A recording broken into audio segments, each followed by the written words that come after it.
Good morning, everybody. Welcome back to my channel and your channel, Mike Shriver Ministries, right here on YouTube from the best little city on the planet, Lake City, Michigan.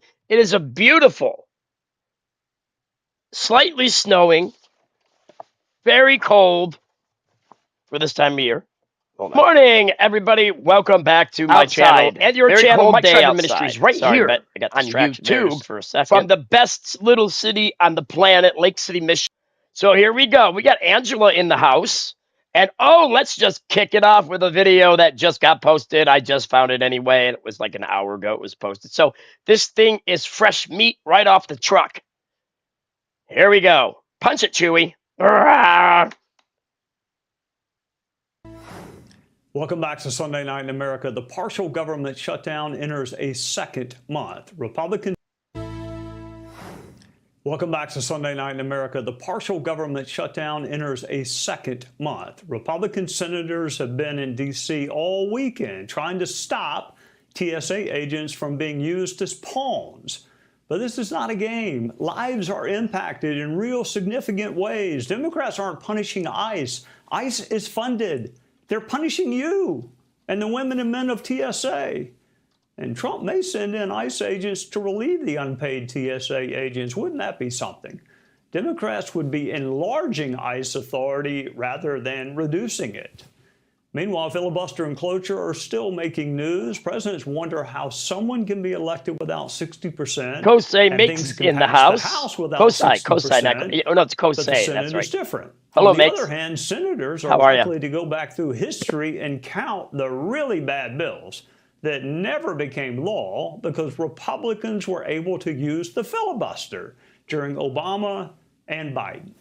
When you say goodbye to something, you might wish one day it wasn't gone. Joining us is a man known for common sense and his sharp questioning. He recently authored a book on it. John Kennedy from the great state of Louisiana. Welcome, Senator. How and when John Kennedy. does this partial government Hey. shutdown end? Well, the party line that we're supposed to parrot is that we're talking and we're reasonably close. Dreamweaver. Senator Mark. If Dreamweaver. you believe that, you'll never own your own home. We're not even, on a scale of 1 to 10, we're minus 17. Here's why. That's all, minus 17? There is no bill, no compromise involving ICE that the Democrats will vote for. Why? Because the Karen wing of the Democratic Party is in Don't control. move out of America. And the That would be a Karen mistake, wing of in the my Democratic Party will The punish any Karens. Democrat that Karens. votes in any way to help ICE. That's just a fact. And we need to stop looking reality in the eye and denying it.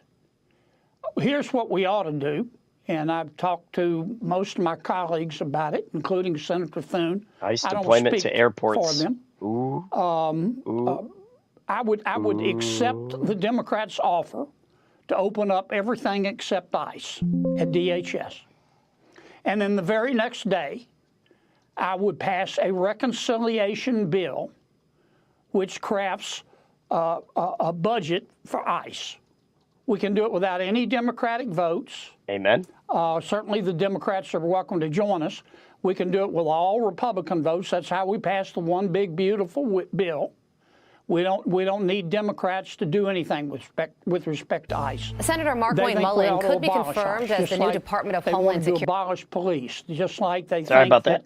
that kids ought to be able to change genders at recess. Not all Democrats are that way, Trey, as you know.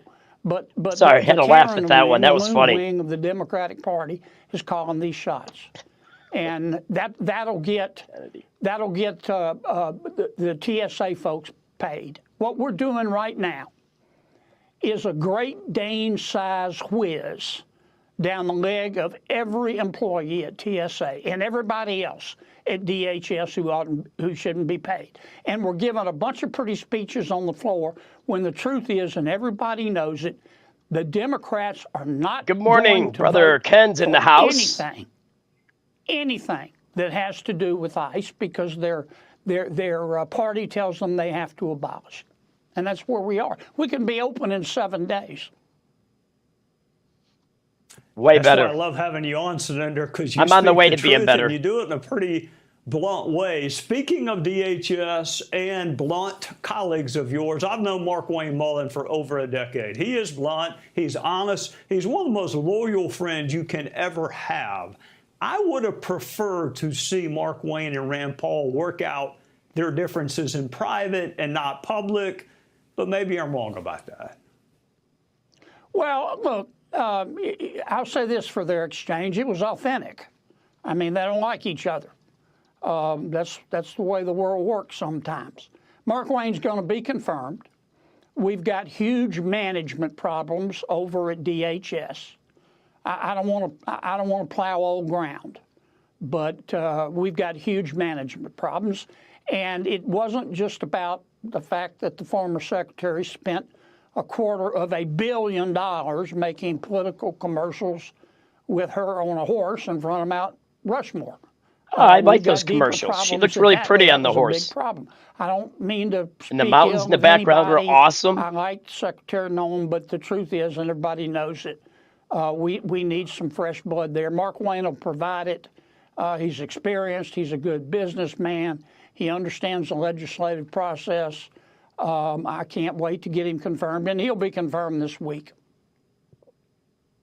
You know, Senator, speaking of confirmation, one of my dear friends is in front of you on Wednesday, and she is as nervous as Lindsey Graham in a spelling bee because, number one, she respects you, and number two, you are a tough questioner. So she's been studying like it's a bar exam, and she should. Your questioning is part of what prompted President Trump to say enough at DHS. So I love having you on. I love watching you.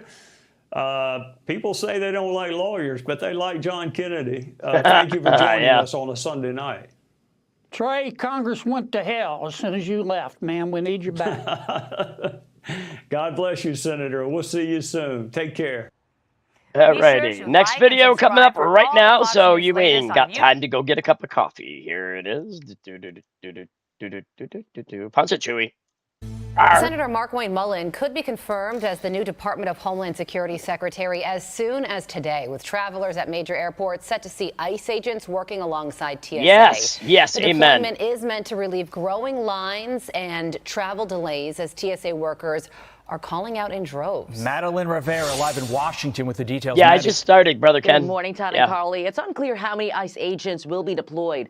Border Czar Tom Homan, who's in charge of executing this plan, says they'll be focusing on airports where the wait times are the longest. There are questions, though, regarding the duties that ICE agents will take on.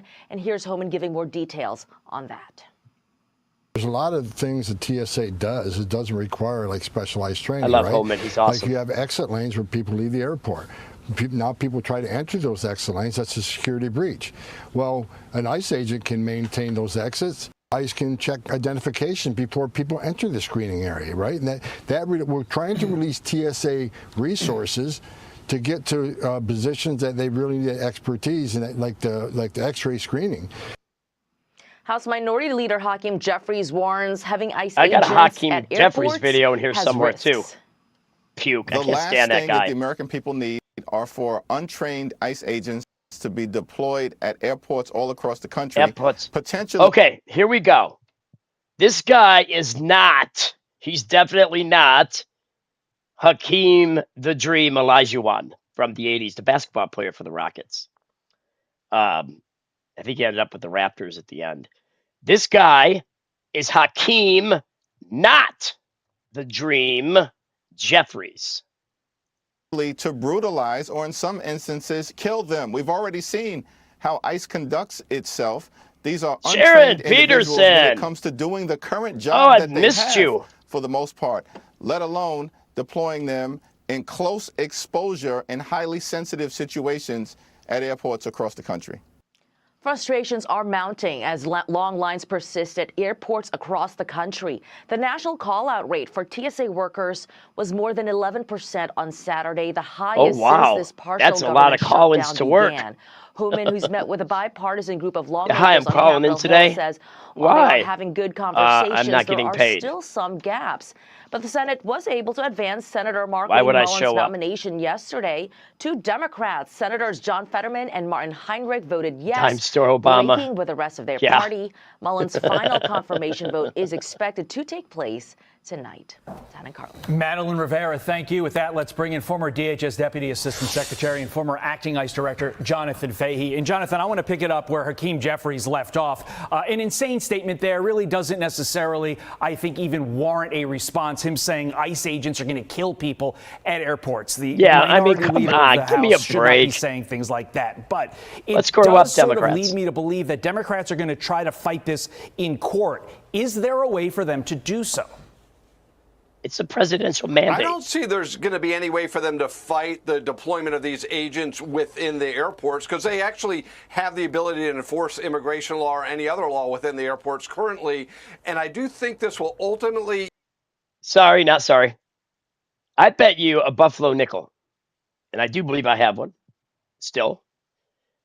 I bet you anything they're going to incite violence in certain airports around the country because of this. They are going to intentionally protest in the airports, and they're going to intentionally try to start fights with ICE to make them look bad. Just like the one chick that got blown away in her car because she kept harassing, and then she hits a TSA agent, or not TSA agent, ICE agent, who actually went to the hospital with hip problems and internal bleeding. And then the other guy decided, hey, you know, I seem pretty calm and cool. Oh, I'm a nurse. I'm a helper of humanity. Way wrong answer.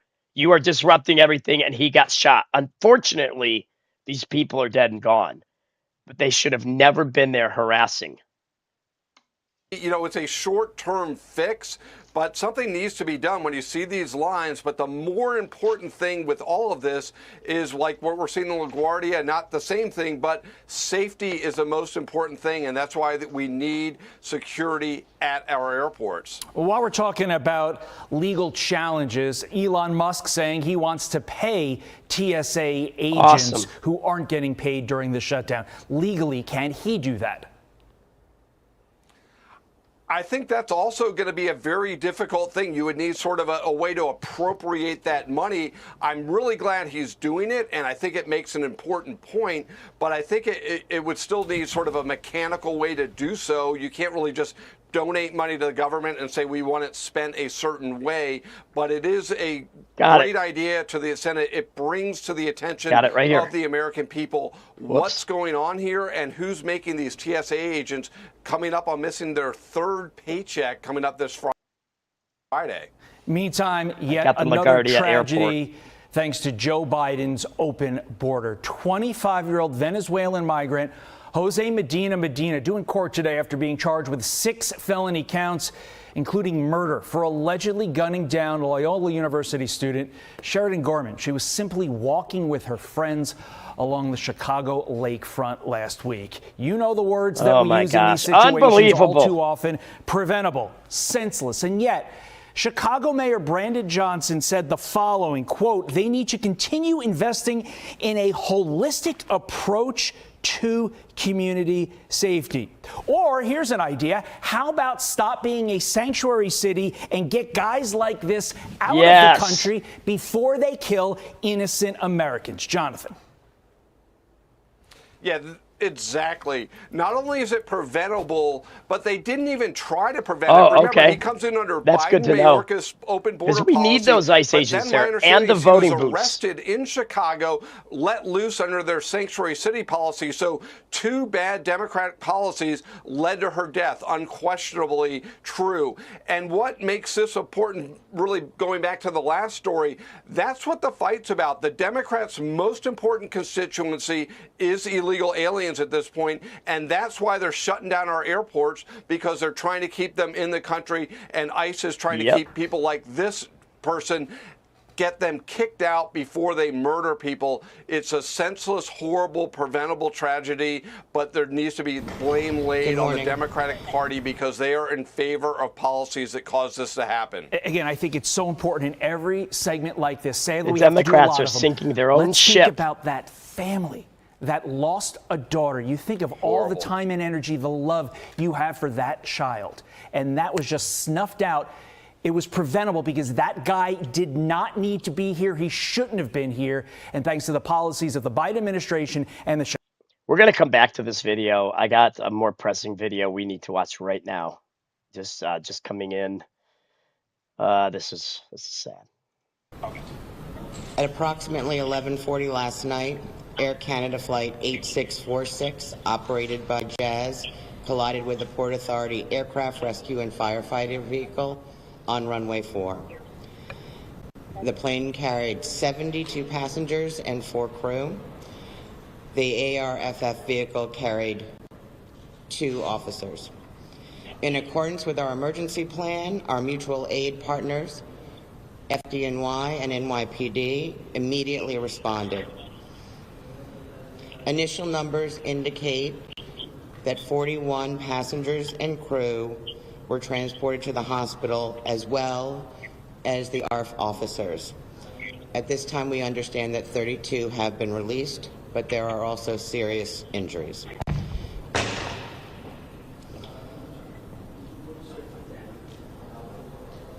So plane runs into a fire truck. I think the fire truck might have won that one. As far as the vehicles. Sadly, the 2 pilots are confirmed deceased. Oh dear God! And no. notifications That's are awful. being made That's just by terrible. Air Canada's care team Hey, Melch. at this time. Families were directed to the Air Canada ticket counter to be reunited with their families, and we understand that the 1 unaccompanied minor has been reunited with their families. It is anticipated that the airport will be closed at least until 2 p.m. this afternoon to facilitate the investigation by NTSB, which has already begun to be on site. What's At NTSB? this time, I'll take any questions. So, hello, Shimon Progress from CNN. Can you just tell us the rescue vehicle that was on its way somewhere? Can you give us any details about what the It's good to see you, Mel. Certainly, the Mel, vehicle was Mel, responding Mel, to Gillen. another Mel. aircraft It's not operated Melch, by it's Mel. United Mel. that had reported an issue with odor.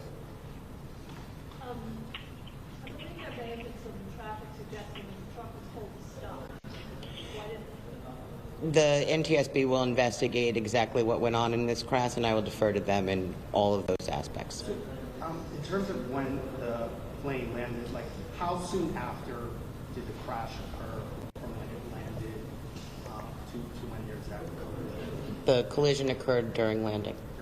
Do you know what speed the plane was moving when it collided with that vehicle? NTSB will determine what the speed of the aircraft at the time. Any indication of air traffic control shortages, and if that was Again, I will refer to NTSB, who will make that determination on It's who was beginning in to the look control a tower lot at the like time. Christmas. Look at all the snow. We're going to leave that to be part of the investigation at this time as we're going through family notifications. Ma'am, can you update the condition again of the 2 on the truck? Absolutely. The 2 officers, the sergeant and the police officer, are in stable condition with no life-threatening injuries. I have visited both of them in the hospital, as has the chairman, and they were able to speak, and we're notifying their families.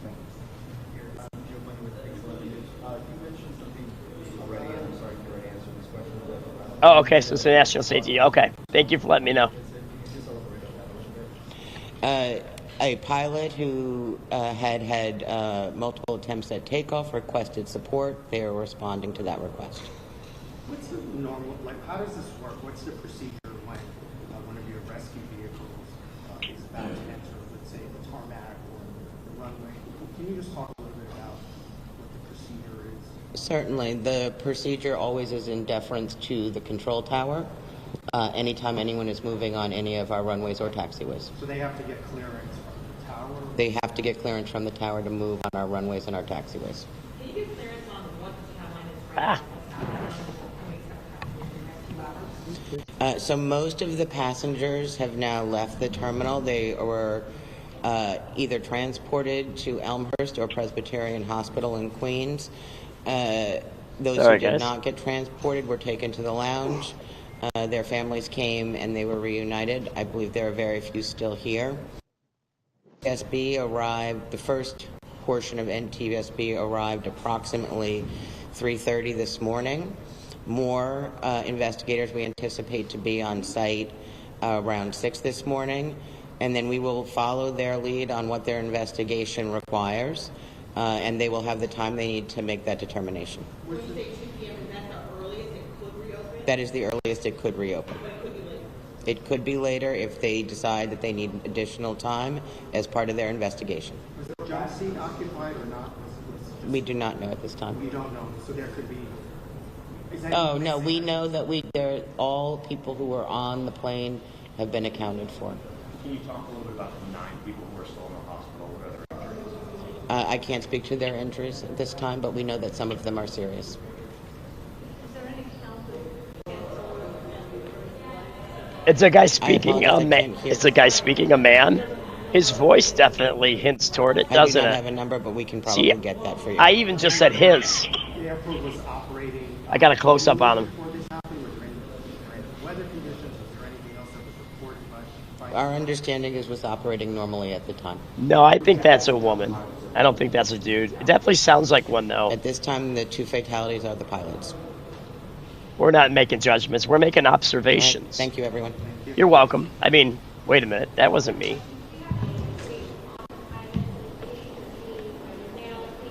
We don't have demographic information, but we do understand that they operated out of Canada as their locale. Oh, okay, out of Canada. And let me just also preface this with I got this a is funny. still preliminary information and could change. But our understanding is that approximately 41 people were transported and 32 were released, and that we have 2 deceased who were transported by the medical examiner's office. And they were the pilots. The airport, when is it reopening? I know there was time that was. So it will reopen. The earliest it will reopen will be 2 p.m., but that is subject to change depending on what NTSB needs. Thank you. Thank you. Thank you.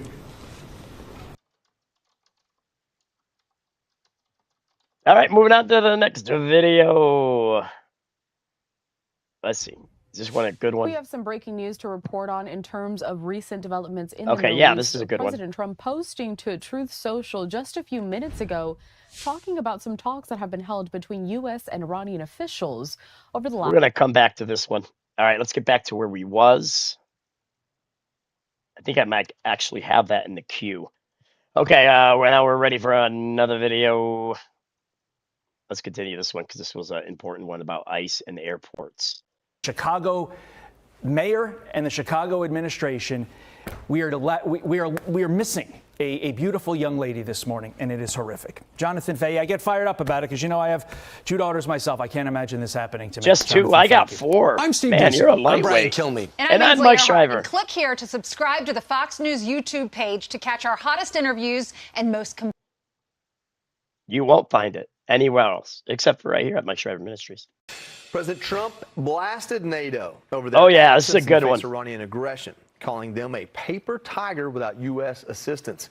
But now NATO Secretary General Mark Rutte is trying to reassure the president that the alliance and other countries are committed to stopping Iran's blockade of the Strait of Hormuz. Since Thursday, a group of 22 countries, most of them from NATO, but also Japan, Korea, Australia, New Zealand. Does he not remind you of the guy in the Walking Dead TV series from back in the day? Does he not remind you of the governor, the guy that played, was it Robert something? He played the governor in The Walking Dead. That looks like that guy.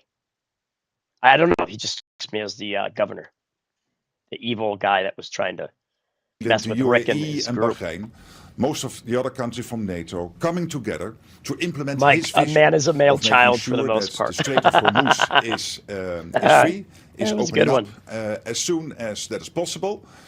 So we are now planning, the military people and others, amongst this group of 22 nations and with the US, when can we do that, what is needed, and how should we do this? Yeah, back with us is Fox News senior correspondent Mike Tobin. He's live in Tel Aviv. Mike, do you have anything on NATO's response these last few days? Well, let me start out with the missile barrages that have been coming in. Iran is not letting up. We had several attacks today.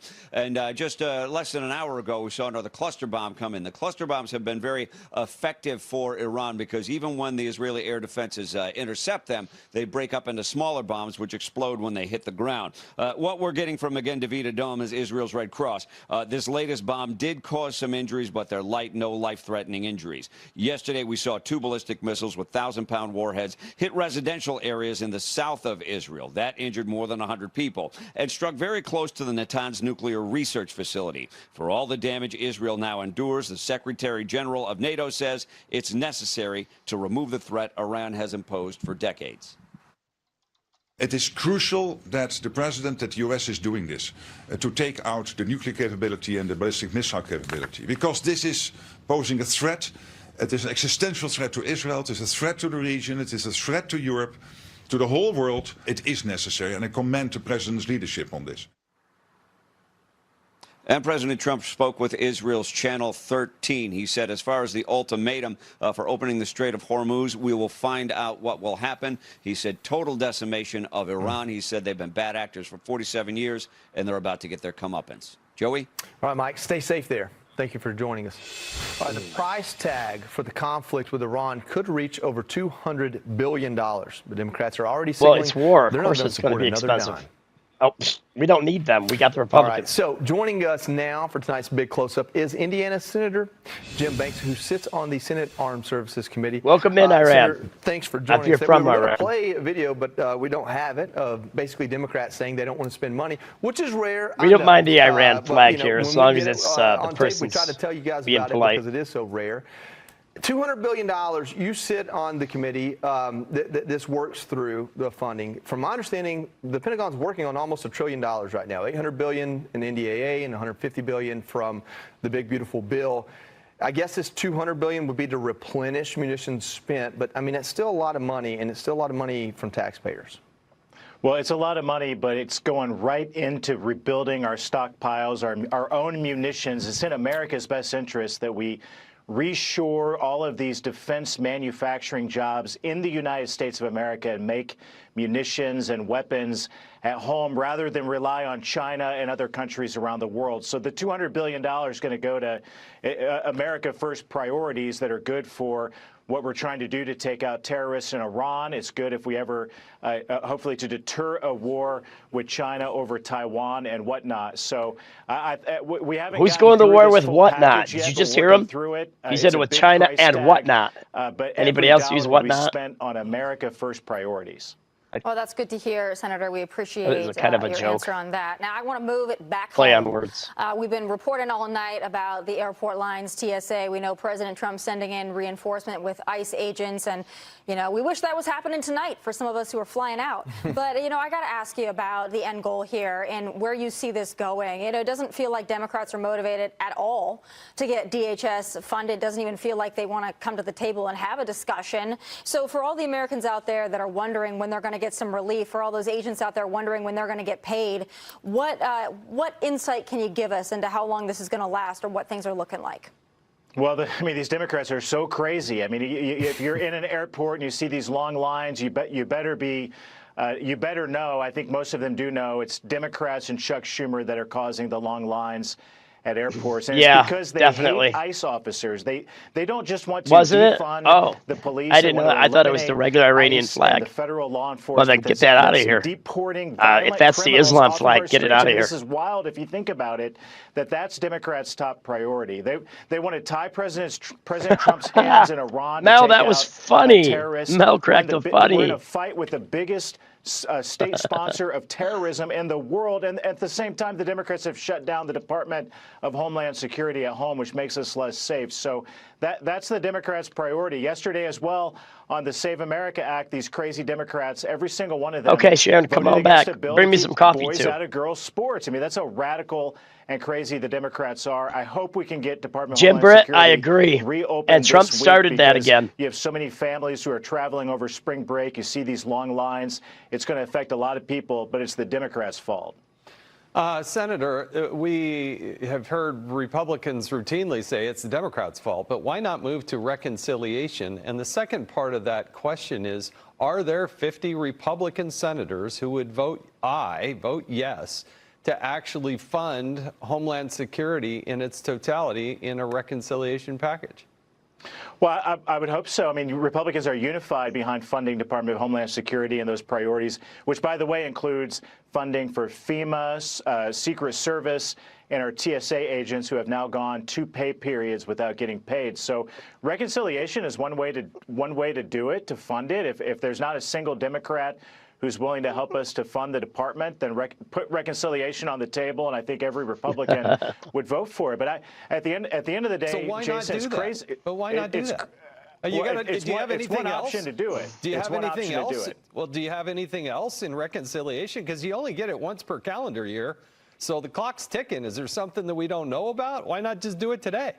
I'm all for it, and Democrats can come to the table today to reopen the department and fund it with a spending bill they've now voted against 13 times. Every Democrat has now voted 13 times against reopening Department of Homeland Security at the same time that we're in a war with the biggest sponsor of terrorism around the globe.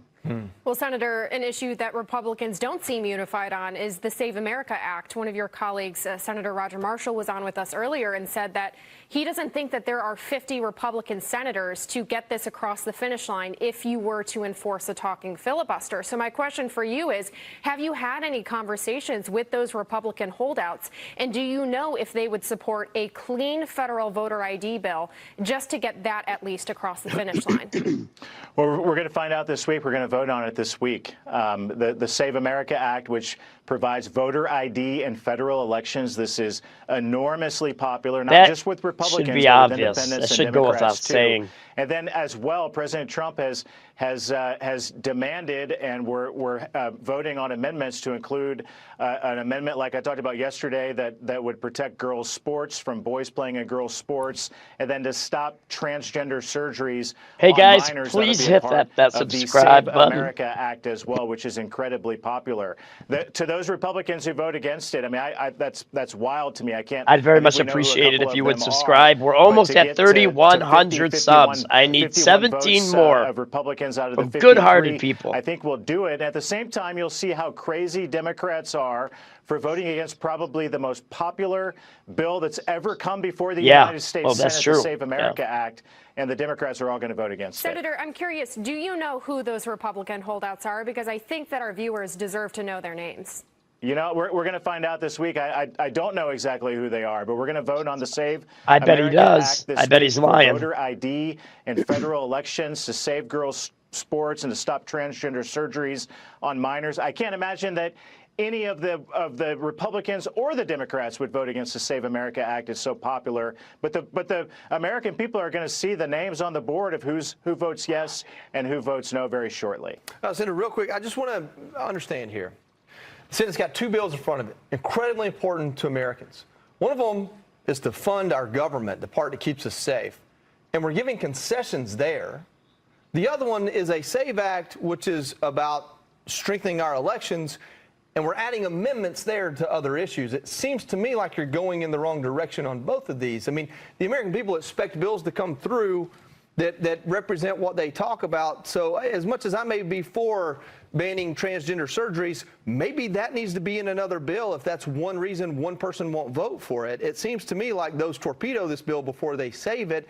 If you've got Fetterman, there might be one more Democrat out there to make up for, whoever it is on the Republican side. It just seems to me like the effort isn't to get these bills passed, it's to win a PR for the midterms, and that's really frustrating, even as someone who votes for Republicans and wants to see these bills passed. We're going to find out who supports. There will be separate amendments on these issues and the voter ID bill. The Save America Act is enormously popular, every single part of it. And you're going to see Republicans vote for it, Democrats vote against it. The American people will see who's on the right side of all of these common sense issues. That's what the Save America Act is. And then it's time to reopen Department of Homeland Security, get the airports working again, keep America safe. while we're at war with the biggest sponsor of terrorism around the globe in Iran. It's vitally important. Those are the priorities for the week, and that's what I'm working on. Well, at least it's an easy week for you. Senator Jim Bates, thank you so much for taking your Sunday evening to join us. We really appreciate it. Thank you. Yes, sir. All right, Tommy, throw it to you. I'm sure you have plenty you'd like to talk about. Listen, the poor senator wanted an easy Sunday night. We just went for the jugular, but we did it for you folks sitting at home because so I know that pretty. you've got questions. You know what I think is so frustrating for those that are sitting at home, even And those she's that are smart, tuned too. into Fox That's- News and tuned that's into almost politics. better. They just rack their brains trying to figure out, why can't this get done? It seems so simple. Why can't we get creative? Why can't we find a way to make it palatable for some of these Democrats? I mean, so that for we her, can get that's those definitely lines better down, to be so we smart. can get the Save America Act, at least get voter ID. So it was important that we pressed him on that. I'm not so sure I'm totally satisfied with the answers that we were given. I know he's in a difficult spot, as most Senate Republicans only are. those two guys. I don't feel that bad for them, though. But Yes, we I love are the point that growing. you made, Jason. You jumped I on hit first 5'2" with and first stopped, one, and you said, but hey. the channel You is said, hey, growing about like a well reconciliation. I'm glad fertilized that you plant. said it. Were you happy with the answer you received? I just made that I'm up. a huge fan of Senator Banks. He's not the problem. No, she is part of smart the and she's solution. beautiful. But I think But he's notice how seeing wait. What I think the American people want are. Sorry, not sorry. Notice how I said she's so pretty, and then I said she's also very smart. I said she's almost smarter than she is pretty, or something like that. But notice how I said pretty first. It's not because I'm a sexist and think women are dumb. It's because I'm a man, and a man sees something with his eyes. He'll say, you know, they're pretty, or I love that car. I love the way this looks. I love the way that looks. But men are attracted to by what they see with their eyes. So immediately my male brain said, boom, but I got 4 daughters. So I have to adjust that again to say, okay, it's the intelligence that matters with a woman, not so much her looks, because there's nothing more terrible than dating somebody you cannot have an intelligent conversation with. It drives me batty. And on average, I would say women are smarter than men. Single issue bills. Tell me in 1 or 2 pages exactly what we're asking for. Now, reconciliation's kind of tricky. You can do spending, you can do taxes. What you can't do is legislation. That's right. So some people would say, like, you can't legislate on it. You can't just say, hey, we're going to do this on voting, and necessarily without some real creative thinking here, which is the effort that Senator Kennedy wants, which is to move towards a reconciliation package. But you've got war funding, you've also got DHS funding. You could probably put those together, actually, in reconciliation and vote on that as a package. Kayla. Nice. Well, I'm actually a bit concerned about what he said about ending debate and moving to a vote, because that suggests, like I said yesterday, that John Thune is moving forward with failure theater and moving forward to get to 60 votes, which he is not going to get to. And let me just name some names for you. Lisa Murkowski, Tom Tillis, Mitch McConnell, and John Curtis are 4 that I know of, at least from public reports, who are not willing to vote for the Save America Act as it exists. Now, do I think that Republicans should introduce a clean federal voter ID bill, as Jason has mentioned, in order to at least get that across the finish line? I do. But I also think that the Republican conference needs to throw these lone senators to the wolves here. You need to call them out. I don't want John Thune protecting these rhinos. They are actively working against the American public on matters that are very important to them. Overwhelming support. 80 to 90% of Americans agree on these issues. I trust you, Why Angela. will these senators not support them? That's a question that Americans deserve an answer to. Well, for any of them that are out there watching, It's that long hair. The long hair is welcome to beautiful. come on this show. We'll give you a full block, maybe even 2. We're not going to call you names. We'll ask you the same questions we ask everyone else. We would love your answers. The American people deserve them. Come on. Hey, how about that guy right there for the next Secretary of War if Pete Hegseth doesn't keep up with it after this administration? Okay, on to another video. Right, here we go. Got 20 seconds and another video. Oh, here's one on Elon Musk. It's kind of musky in here, huh? All right, punch it, Chewy. Let's bring in member of the Senate Appropriations Committee, Katie Britt. Hi, Senator Katie Britt. People are packing Oh, a we lunch got just for Jim the Britt security in the line. house Yes, and Katie Britt look, on the screen. This is just completely unnecessary. You mean and Gengis Khan? unfortunate in so many ways. ways. What? We have men Oh, and there it women is. who have stepped up to serve our Department of Homeland Security. We're seeing TSA right there, and they're not getting a paycheck. It's unacceptable. Want our Democratic colleagues to sit down with us and find a pathway forward, and they did for the first time since we passed the continuing resolution, Peter, on January 30th. First time they sat down with us was on Thursday. So President Trump says he's going to end the long lines at all these airports by sending ICE to the airports to backfill some of these TSA callouts. Excellent. I think it's a brilliant idea to send ICE to these airports. Exit Absolutely. lanes where people leave the airport. Now people try to enter those exit lanes. That's a security breach. Well, Okay, dude, I'm an not ICE dealing agent with your can maintain questions. those Give me a exits, break. And You're that gonna allows a just be TSA weird. officer I to mean, go back dude, to don't make any screening to move sense. people through quicker. You know, ICE can check identification before people enter the screening area, right? And we're trying to release TSA resources. You know what? I'm not going to deal with it How's today. this going to go? Airport pat-downs from an He's ICE out. officer. Just No, trying to be look, stupid. I think what you Just trying heard to be Tom stupid. say is we're going to create a plan to help out with what we're dealing with. You You have know what? TSA officers, Peter, who haven't gotten a paycheck. If you think about the 43 days in the first Democratic shutdown, and now 36 plus days now. Think about that. These people can't make their car payments. We had one TSA officer tell us about sleeping in his car to save on gas. They have people who have tolls they have to pay to and from work. You have a gentleman who told us about not being able to afford his wife's cancer treatment payment. But these men and women are still showing up to work, but some of them have to find another avenue. So what we're saying is we're going to figure out how to Hey, use Don Trump's these in the house. Good to agents see and ya. officers in a way that is helpful so that we can take TSA officers that are coming to work and put them in the screening place where they can do their job. We've seen Democratic activists. They are really good, or at least really motivated, to I love Peter antagonize Ducey. I think ICE he is officers. Over the last fantastic. couple months, somebody will show He's up. the they'll have best one thing guy that's happened to yelling the at press an ICE pool in a officer. long They'll have time. another guy with his cell phone recording the whole thing. Are we about to see that next to the baggage claim? Look, I certainly hope not. But when I'm looking at what the Democratic Party has become, it is literally the far left has taken over as in the driver's seat of the Democratic Party. We're seeing that with them paying for protesters in a number of places, but also with the rhetoric that's created and kind of stirring that up. And I'll be bringing a message from the Word of God at 2 or 2:30 today. I don't know what it is quite yet, but I'm praying. With our law enforcement officers. Oh, we forgot to do the Pledge of Allegiance and our Lord's Prayer We know this that morning. the way you do it We'll matters. do it here in a The minute. right way, but we are not going to vilify this. We're not going back to defund the police. We're not going back to Biden's failed open border policies.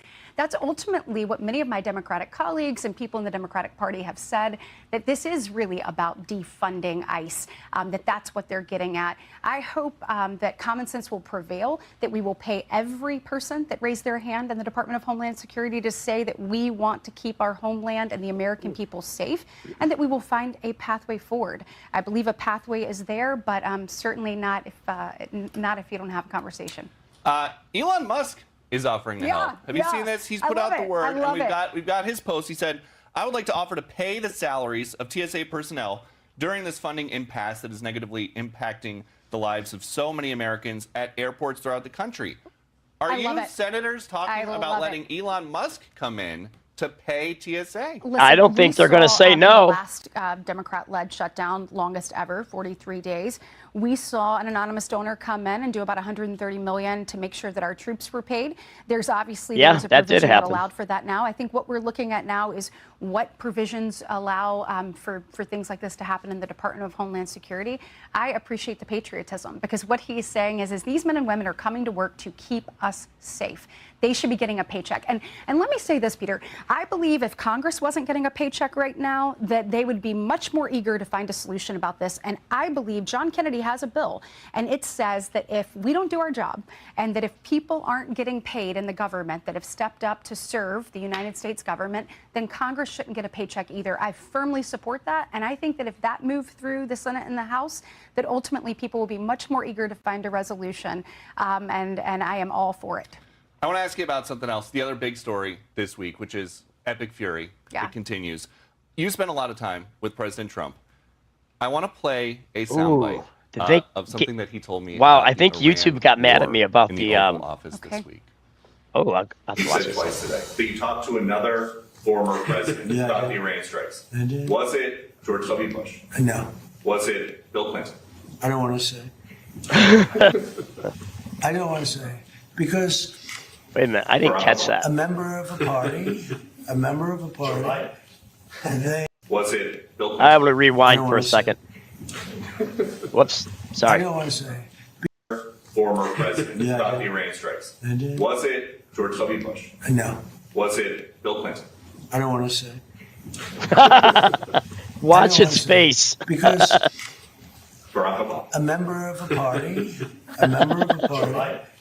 and they have trumped arrangement syndrome. Well, none of these Wow. former presidents will own up to that. My guess is Clinton. Bill Clinton. Yeah, because the way he looks. Well, here's what I guess is that in the last 47 years, not one American president has had the courage and the moral clarity to execute in the way that Donald Trump has. So I think they all wish that they had taken action, because you look at the countless number of American lives. Yeah, I got to go listen to it really quick. I don't know if I don't think you'll be able to hear it on your end, but it's not a big deal. I don't think it was. Taking care of this, so they But didn't let leave me it in see. Donald Trump's hands, and Donald Trump has executed. Killed and by I think the America enemy will be safer as a constitutes a result. separate case in the file of... We reopened the Strait before in the 80s during what's left of their intel branches. I think there's a say controlling the Strait gives them power over the global economy, and they're hoping Trump folds. We can dig in. But the president just busted out his economic toolbox. He's backstopping the insurance markets, lifting oil sanctions, invoking. The regime doesn't care who it kills. It's No, it doesn't. I look forward to their corner and the want to wreak finished havoc on the execution of neighborhood it, to and Americans fracture being the safer as a alliance. result. Well, thank and you very much Ayatollah for being Jr. Yeah, thank you. Well, his whole family Be was sure taken. to like and subscribe for I hope that didn't interrupt, guys. Catch full shows streaming now on Fox 1. So, okay, let's get to the next video. Then I got to watch something here. YouTube didn't like something I said. I didn't get a strike for it. It just limited the ad. Long line. Here we go, another video coming right at you. So there's growing concern of Iran's ballistic missile range after the regime launched an attack targeting Diego Garcia, a key U.S. Yeah, and okay, UK so you were military hearing base two in the things at Indian once. Ocean, Okay. nearly 2,500 miles from Iran. Now Prime Minister Netanyahu is warning other countries they could be targeted next. If you want proof that Iran endangers the entire world, the last 48 hours have given it. They have now the capacity to reach deep into Europe. They already have fired on European countries, Cyprus. They are putting everyone in their sights. Some people. All right, we got Joey Jones at the touchstring to break down Iran's That's what his name. That's ballistic Joey. missile capabilities. I'd like to see All right, Joey walk as us through Secretary the of War range one of their day. missiles. Yeah, so they've been building missiles for a while. Really what we're going to focus on today is what I call the K4, because I can't say the K word. It's very long and it's hard to say. But basically the last missile that they told us about was in 2023, the K4. And we thought its range was about, I think it was right at 2,000 kilometers. So not very far. And they even went so far as to say that, listen, we're not trying to go very far because we don't want the world to feel threatened by us. So here's Iran, and you can start to see the miles, which kind of roughly translate. But right here is what I want you to focus on, 2,500 miles. That's this outer ring here, right inside of it, just about 2,000 miles. Right, this is Diego Garcia. That's double the distance that we thought they could fire. So this K4 missile being the furthest that we know about, we're going to go ahead and move to the next slide. This K4 missile being the furthest that we know about just went twice as far, or we think this is the one they used. The big question here is we don't know what they used, and that's something we'll talk about in a second.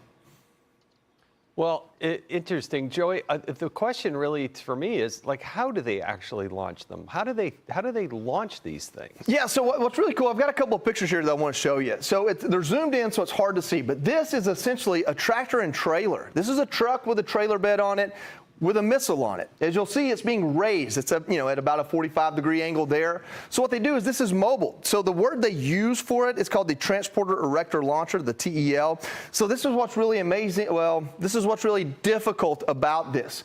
So basically, this trailer and that truck can drive out into the desert. You need another vehicle probably with some radar on it to get the coordinates right. But basically, it's mobile. It can be moved anywhere. The fuel used in the rocket is liquid. It's a little bit limiting on distance, but it's able to be stored and set somewhere for a long time. So this entire capability is about running around and being able to launch these from different places so that we can't just identify targets. Is he a Georgia? Is he a Georgia boy? They can move. I used to live in Statesboro, Georgia. Hundreds of miles quite a while back. And so it makes it I was 11, 1986. Also, what this does is, this is very big, but there's a Russian version called the 3M54. The export version is called the Club K that can pretty much fit in a Connex box. So it can go in the back of a tractor and trailer. So if they're adapting that technology, or if they bought it from Russia, you have to assume every tractor and trailer in Iran is potentially an anti-ship missile or something like this.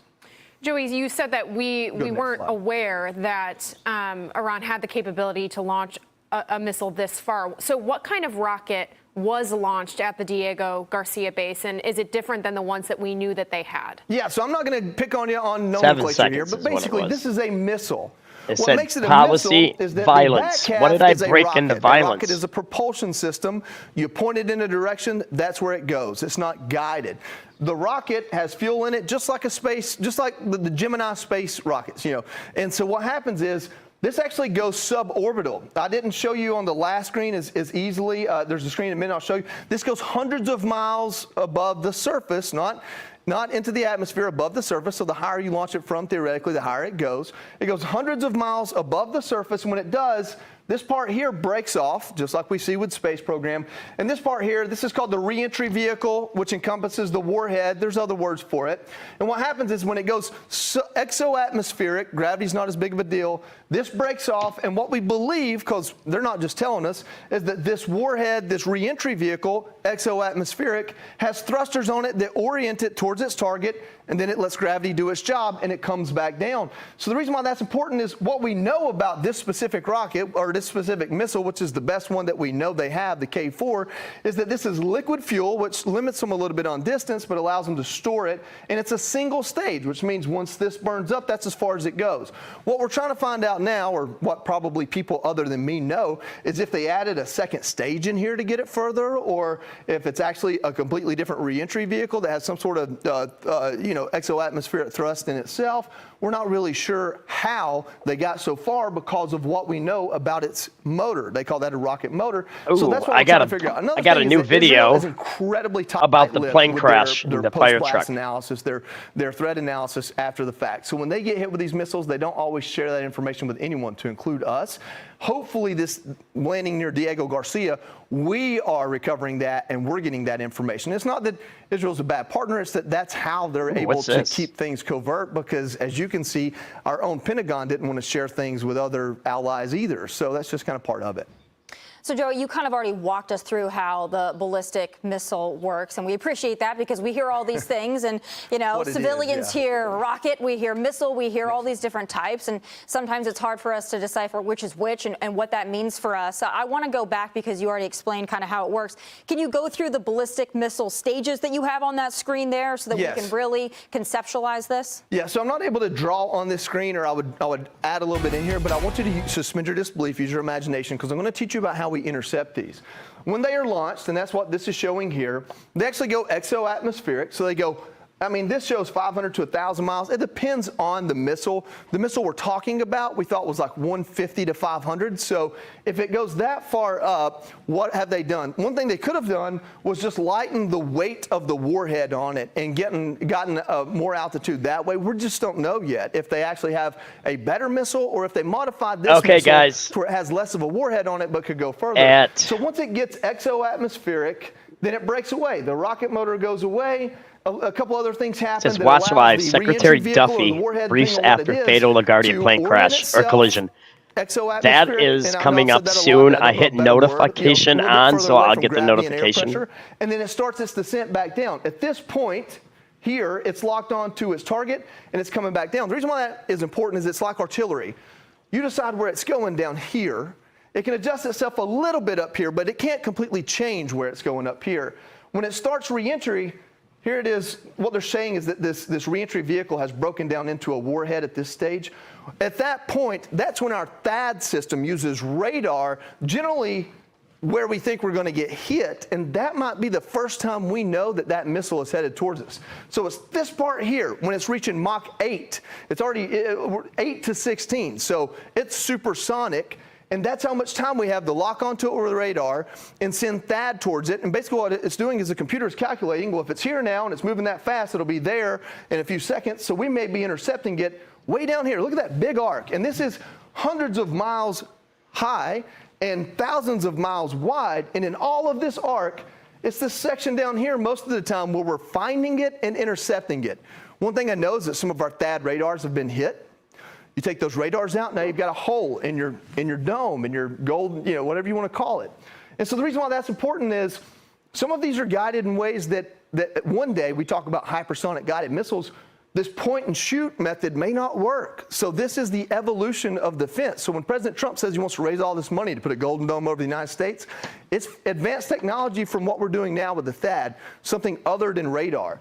If these things get the ability to change their target, change elevation and descent, become basically an unmanned aircraft on their way down, the ability to intercept them or take them out just gets so much more difficult. So the advancement of their missiles, that's a big deal. And when President Trump says, hey, they're advancing their missile program, he doesn't just mean they can point and shoot further. He means what they're able to do once it's launched that makes it harder for us to defeat it. That is a big deal. So I'm going to wrap it up this way. It's not as big of a deal that it went so far. It's how did it go so far? It's really cool to see how this stuff actually works. I think it's important we learn this kind of stuff. If they actually have missiles that we're not aware of, or that we don't know we're aware of, that only our IC knew about, maybe even a certain section of it, our intel community, then there might be a lot more justification for this war than we know or will know for a while. Joey, thank you as always for breaking that down for us. I'm going to bring it back to the table as you make your way back over here. All right, Jason, that was obviously excellent for us to get that knowledge from Joey and break all this down, because we hear all these terms and these weapons, and a lot of us don't really know what that all means, what it means to us and what it means to our allies. But, I think that this also makes the discussion right now that we're having with Democrats and between all of us of whether it was President Trump spoke, whether Iran was actually a threat, or whether this was a war of choice, as Democrats keep repeating over and over and over again. But to Joey's point, as he expertly laid out over at the touchscreen there, it would seem as though maybe they had more capabilities than we knew, or maybe than many wanted to believe. Yeah, these armchair politicians. We'll come back to this. President Trump spoke from the airplane, outside of the airplane just a little bit ago. Let's see what President Trump had to say. I think that is important. It's always fun to listen to Trump, and informative, because he's so awesome. I voted for him 3 times. President, hey, hello. Let me get out of the sun here. Can you update us on Iran? You said today that... Let me just move over. Can we move over? Let's get out of it. Let's go back.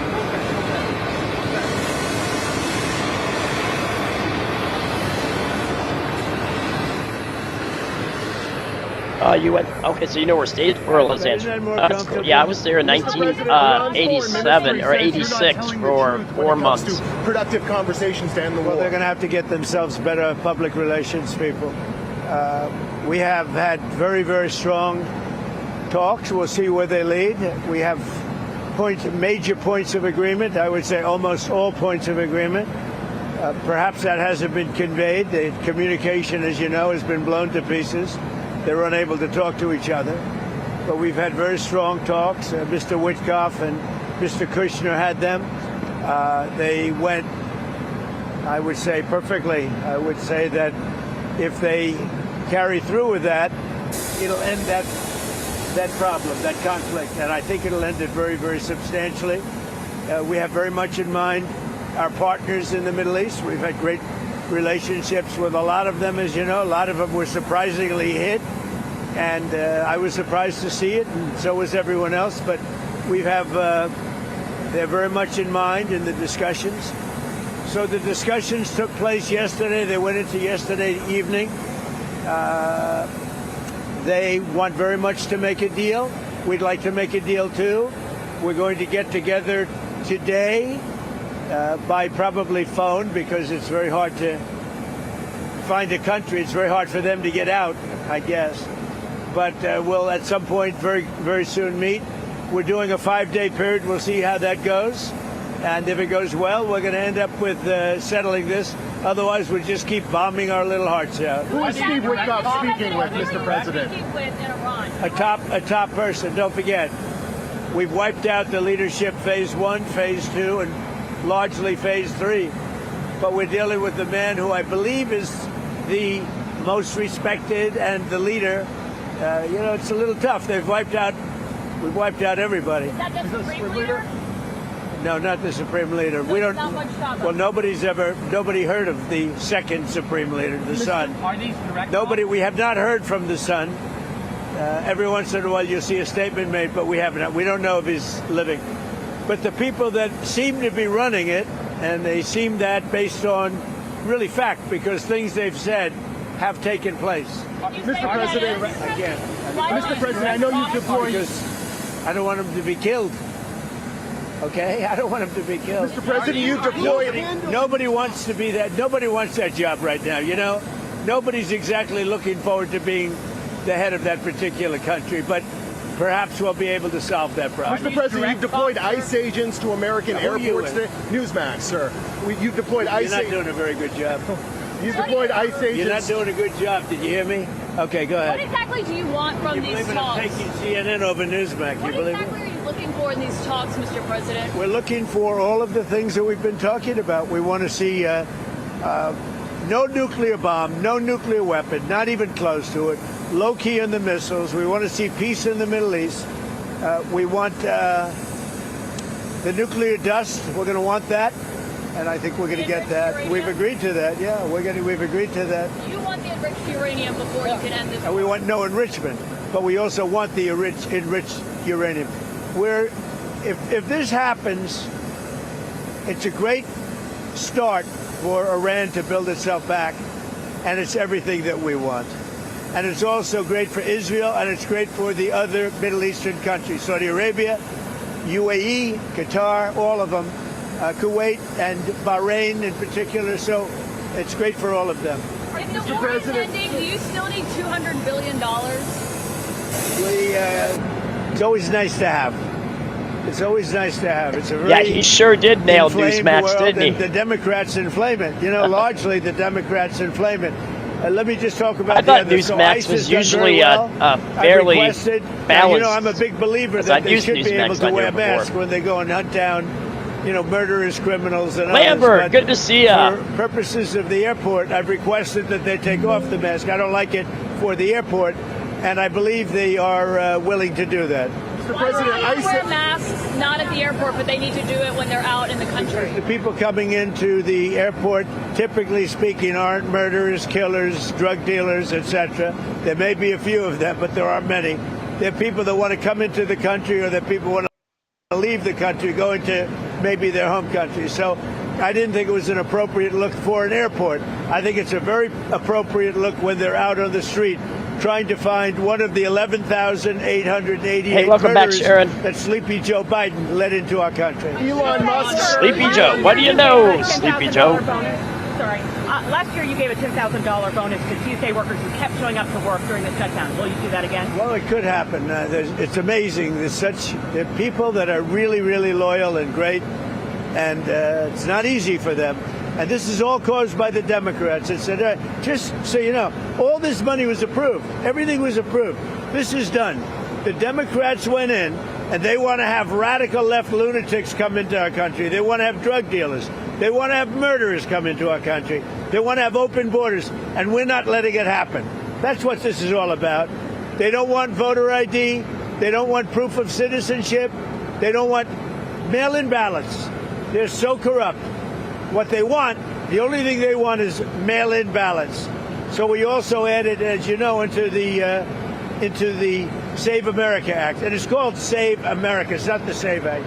But we added no transgender mutilization of our children. That's right. No That's men right. In women's None of that. sports. Elon Musk.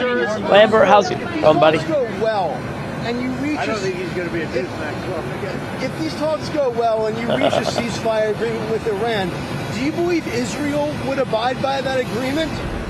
I think we just Israel heard from a will senior be very Port happy Authority with official after what the we have. We breaking news just overnight when a plane spoke to crashed Israel a into little while another ago. vehicle at LaGuardia I think they'll be Airport very with two happy. people This will be now peace for confirmed Israel, dead.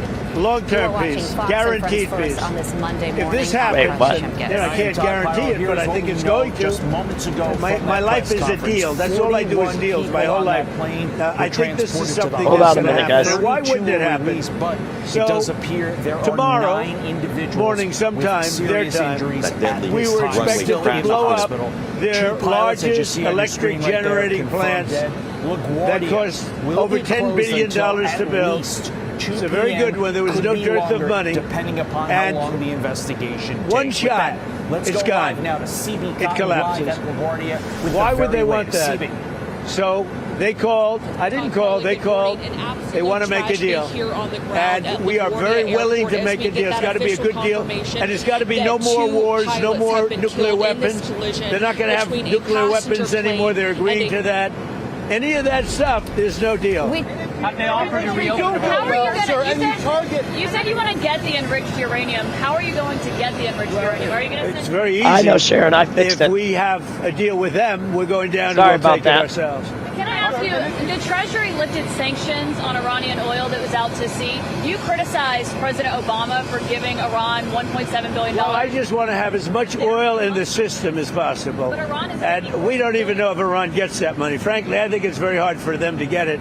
But you have ships that are out there that are loaded up with oil. Rather than keep it there, I would rather see it go to the system. Any small amount of money that Iran gets is not going to have any difference in this war. But I want to have the system be lubricated.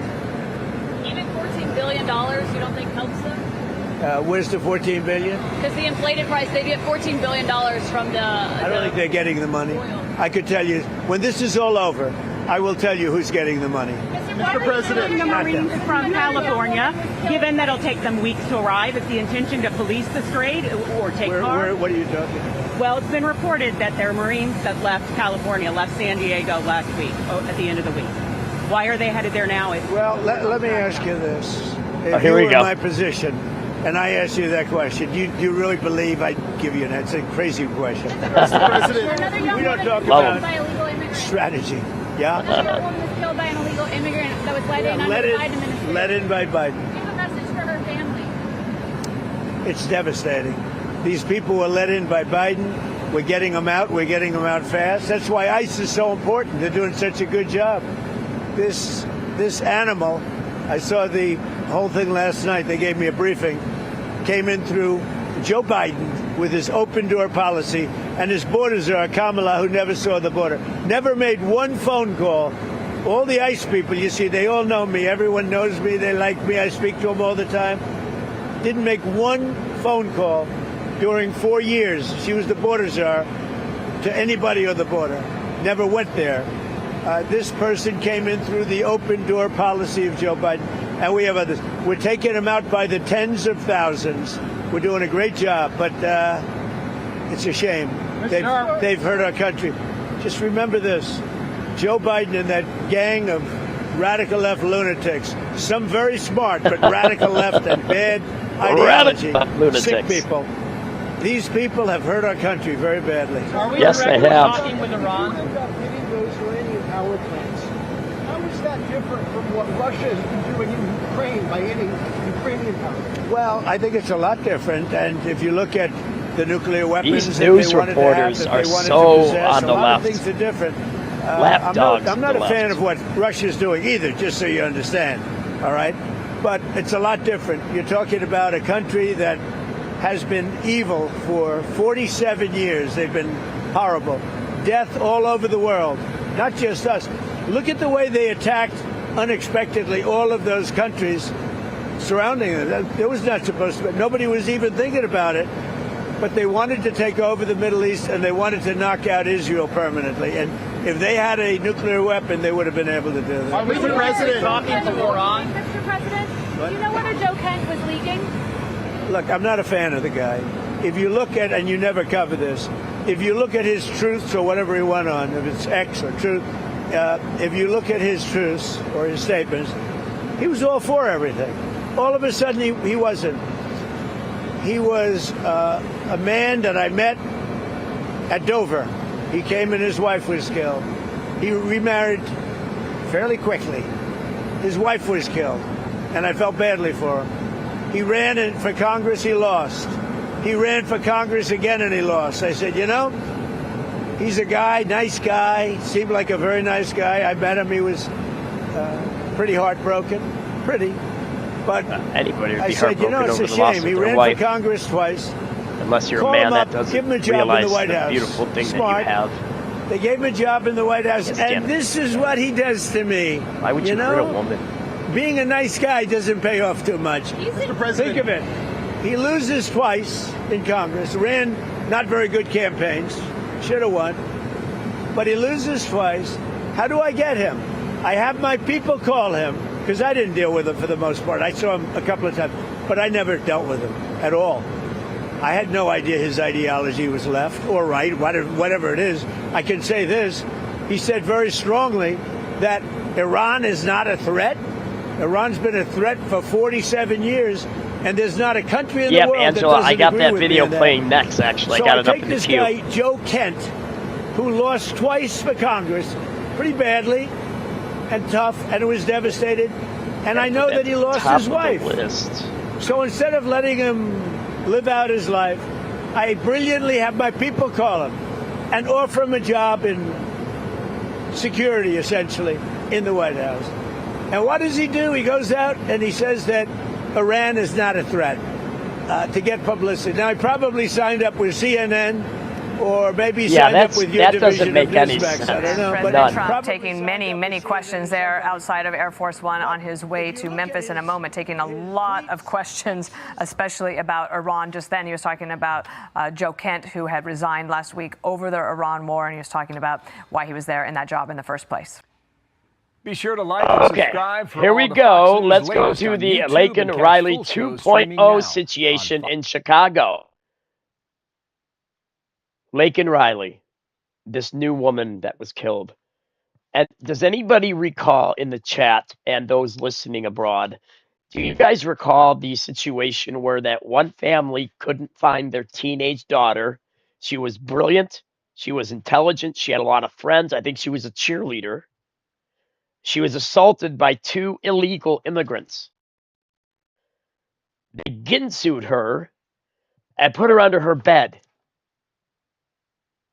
Her parents didn't realize where she was. It took 3 days until the smell came from her bedroom. And guess what mommy and daddy found? And that would not have happened if the border would have stayed closed. And yet the left, even regular citizen leftists, and when I complain about Democrats, I'm complaining about the ones in the House and the Senate most of the time. But there are people out there, regular citizens just like me and you, that know these murders, these slaughterings happened. And yet they're all for Democrats. That is some twisted thinking. I should run for office. All right, let's do this. I'm getting frustrated. Not frustrated, angry for a good reason. So a criminal illegal migrant from Venezuela is due in court today after being charged with murder and other felonies in the death of an 18-year-old college student in Chicago. It's ridiculous. Sheridan Gorman was shot and killed while walking with friends near campus. Her family saying, quote, Sheridan was 18. She had her entire life ahead of her education, her future, her family. The countless lives she would have touched, all of that was taken in a moment. And there is no way to repair the loss. What Sheridan was doing that night, walking with friends near her campus, was normal. It was safe. It is what students do every day. We will not allow this to be dismissed as a wrong place, wrong time. This was not a random misfortune. This was a violent and preventable act. Veteran Chicago reporter William J. Kelly joins us now. William, thanks so much for joining the program. I just want to go through Medina's history. In May 9th, 2023, Medina was apprehended by the Border Patrol and released into the country under the Biden administration. And then in June 23, Medina was released again following an arrest. Are these families able to file, at minimum, a civil suit against the government, against the Biden administration? I know he's out of office now, but it happened under their watch. Can they at least, at minimum, do a civil case and get, some kind of compensation. It's just ridiculous. You can never bring that child back. It's like having that family having both legs and arms chopped off for the rest of their life. When you lose one of your children, a part of you dies too. I watched it in my mother when my older brother died from drugs and alcohol. That's for shoplifting in Chicago. What do you make of this? God bless you, Lawrence. Thank you for bringing attention to this issue. No one else will talk about it, apparently. As a lifelong Chicagoan, it breaks my heart. As a Loyola University alum, it breaks my heart, but it also makes me angry because this was the single most avoidable loss of life, Sheridan Gorman, in the history of Chicago. The suspect was well known to police. God bless the Chicago Police Department. They've arrested this guy over and over and over again. Judge Gonzalez let him out so that he could kill, allegedly, so far we're, getting all the details. But, Judge Gonzalez let the suspect out, and now he's being charged. I'm sorry to interrupt you, but so we only have some of the facts in our newsroom, but you're telling me based on the information that you have, he was arrested multiple times in Chicago? Multiple times. Deportable offenses. Wow. These were This is why it was so avoidable. This suspect never should have been in the country to begin with. Obviously, he wouldn't have been able to kill Sheridan. Right, Angela, no doubt. But multiple deportable offenses. And God bless the CPD, the Chicago Police, because they have been arresting this guy despite the fact that Mayor Johnson is endlessly telling them not to touch the illegals, not to detain them, not to turn them over to ICE. And I've asked Mayor Johnson about this over and over and over again. He just gives me the same dead-eyed, blank stare. And he says nothing. He'll sit there and say not a word. So people might say, well, at least this guy this suspect is behind bars now. Guess what? There are thousands of Jose Medinas that are in a revolving door that's going around so fast, Lawrence, that I'm surprised that they're not flying out of the jail because this is exactly the policies that got Sheridan Gorman killed. So this is what the family are saying. We read a little bit of the statement earlier. Here's another portion of it. We are gravely disappointed about the policies and the failures that allow this individual to remain in a position to commit this crime. When systems fail, whether through release decisions, lack of coordination, or unwillingness to act, the consequences are not abstract. They are real. And in our case, they are permanent. This case must be prosecuted to the fullest extent of both state and federal law. There can be no gaps, no shortcuts, no second chances that put others at risk. Accountability must be complete. What's your reaction to that? Mayor Johnson has put illegal aliens over American citizens, Chicago citizens, low IQ Chicagoans whose hearts are broken for the Gorman family today, by the way. Over again and again and again.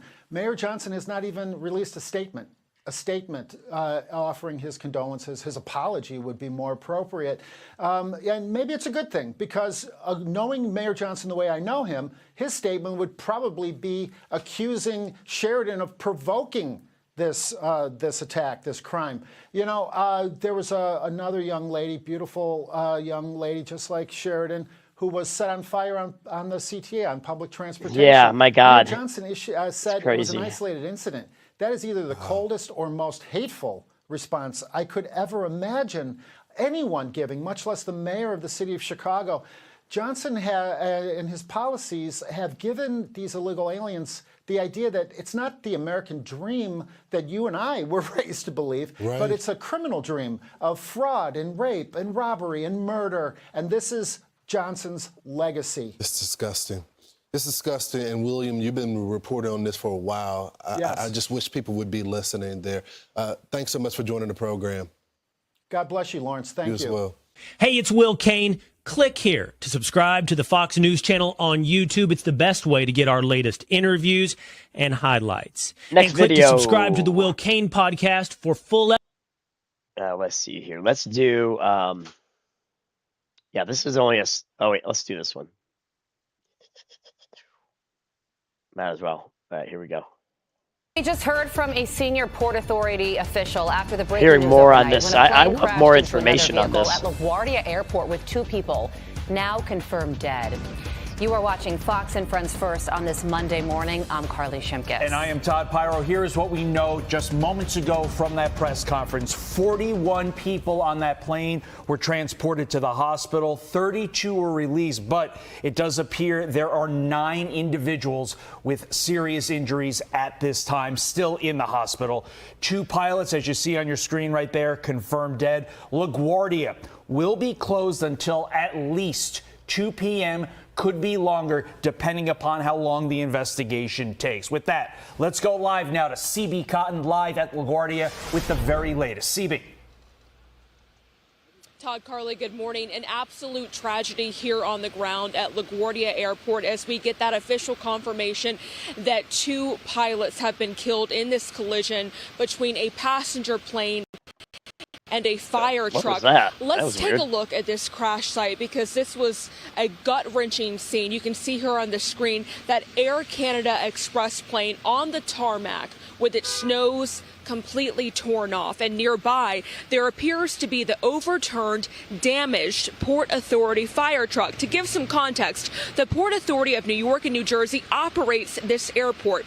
It just held a news conference and said the Air Canada flight was landing at around 11:40 p.m. Eastern last night, coming in from Montreal when it collided with a Port Authority fire truck that was responding to a United aircraft that had previously reported an issue with an odor. The Port Authority released an earlier statement saying, quote, at approximately 11:40 p.m. on Sunday, a Jazz Aviation flight operating on behalf of Air Canada was involved in an accident on runway 4 at LaGuardia Airport, in which the aircraft struck a Port Authority aircraft rescue and firefighting vehicle that was responding to a separate incident. And again, moments ago, we got more details about how this unfolded.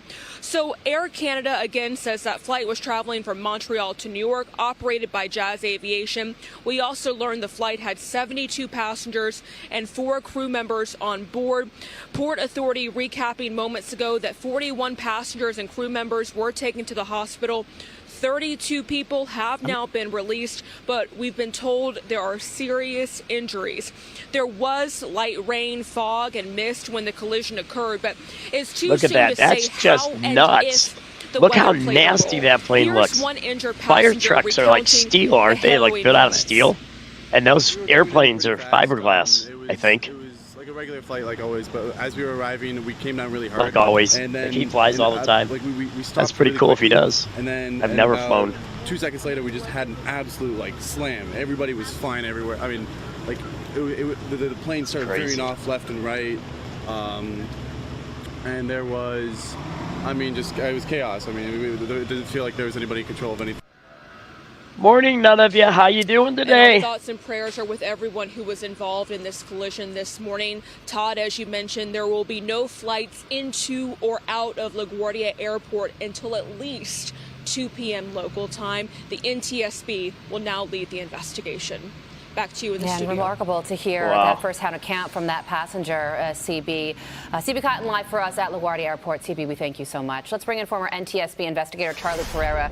Charlie, we do know that the NTSB is launching a GO team to investigate this collision. So what are your thoughts on what led to this crash and what we know so far? Well, we're going to need to get all of the data before we can make an evaluation. The NTSB, of course, launching a GO team. The initial things that will determine exactly what happened are going to be the ADS-B data, which is going to give you the position of the airplane once every couple seconds. And then we're going to have some ground radar possibly that might have the fire truck, might show the fire truck movement as well. And there might be airport video recording sources and possibly some private individual video recording sources that can give us the time history of the vehicle movements as well. So once the NTSB is able to collect and analyze those along with the air traffic control audio transcripts, then they'll be able to piece together what happened and why it happened and how to prevent it from happening again. Charlie, there was a guest on with Ashley Strohmeyer during our breaking news overnight coverage who said the plane was possibly going at this point in the landing process between 20 and 30 miles an hour. But when you look at this footage, this does not look like an interaction between two vehicles going 20 to 30 miles an hour. We've all seen accidents on the side of a road where a car's gone 30 miles an hour. It doesn't look like this. How fast do you think these two vehicles, the plane and the fire vehicle from Port Authority, were possibly going at this point? Well, I'm assuming that they've taken a look at preliminary ADS-B data to determine the aircraft speed. But keep in mind, the aircraft is mostly an aluminum fuselage, and that fire truck is more than likely mostly a steel structure. And their combined velocities together are going to result in significant damage to that aluminum airplane. Aluminum, I liken not them to fiberglass. Okay. flying beer cans, basically, compared to the structural integrity of a fire truck. So if they used initial preliminary ADS-B data to come up with that number, that might be true. Doesn't that guy look like Lindsey Graham? Were, that could be Lindsey Graham's brother. Coming at each other. If their velocity vectors were pointing at each other, then the combined velocity could have been significantly higher. So if the truck was going 50 miles an hour and the airplane was going 30 miles an hour, if they were going right at each other, that would be a combined impact of 80. Mm-hmm. So, we're just going to have to take a look at what the data show. But when I first saw the pictures last night, when you guys called me at 1 a.m. or 2 a.m., whatever it was, to discuss my coming on the show, the only thing it showed was the initial pictures. Goodness gracious. My first thoughts Look at that, man. were, wow, the pilot compartment on that airplane, I'd be really surprised if the pilots didn't suffer at least significant injuries, and it sounds now like the pilots were killed. They're dead. That's a terrible thing to have happen. The cockpit voice recorder audio on this one is going to be important. That'll Janito, give us hello, how a have lot you been? of the audio leading, or all of the audio leading up to the crash, and it'll certainly help establish the timeline, but it'll be a tragic cockpit voice recorder recording. And Charlie, speaking of audio, there are reports on the air traffic control recordings already, and they say that the vehicle had requested permission and had been cleared by the air traffic controllers to cross the runway 4. And then shortly after being cleared, the air traffic controller tells the vehicle to stop several times right before that collision. When you hear something like that, what do you think? Well, we're going to basically, an animation will show everybody exactly what happened in real time and allow us to visualize and hear exactly what's going on in this tragedy. And it sounds to me from what you're saying like there may be some hearing issues on the part of the fire truck that will be examined later. It's required that the fire truck be authorized in its path along the airport surfaces there. So it sounds like the air traffic controller or possibly the ground controller, I'm not sure which one was speaking to him, whether it was tower or ground control that told him to stop, but they obviously realized that they had a conflict going on. And sounds from what you're saying that the driver of the fire truck was not able to hear that and take action in a timely basis to comply with the air traffic controller, ground controller instructions. To follow up on Carly's question, if in fact the initial command was given to the fire truck to proceed down the runway, and I completely understand, Charlie, you work for the NTSB, everything is a process and you go through a very dutiful and detailed process to get the answers, but your initial gut instinct when you hear if the fire truck is saying what it's saying and it did receive clearance, does this appear to you like an air traffic control error at this point? Someone's going to be held responsible. That's obvious. It's way too early for me to be declaring probable cause in this case, but from the evidence that you've provided thus far, although it might be speculation at this point, if that is the case and the facts do lead us. Well, they got till 7:44 p.m. tonight, and I have my reminder set to be live at 7:44 p.m. tonight to see if Trump doesn't start bombing their electrical plants. I know they said something about a 5-day delay on that for talks, but we'll just see how it goes because this is war. Anything could happen. To that finding. So interesting. Then yes, there are going to be obviously. I don't normally put this in my chat, but I don't know, I just did. Issues, especially with respect to coordinating with the, as they call it, ARF, Airport Rescue and Firefighting vehicles.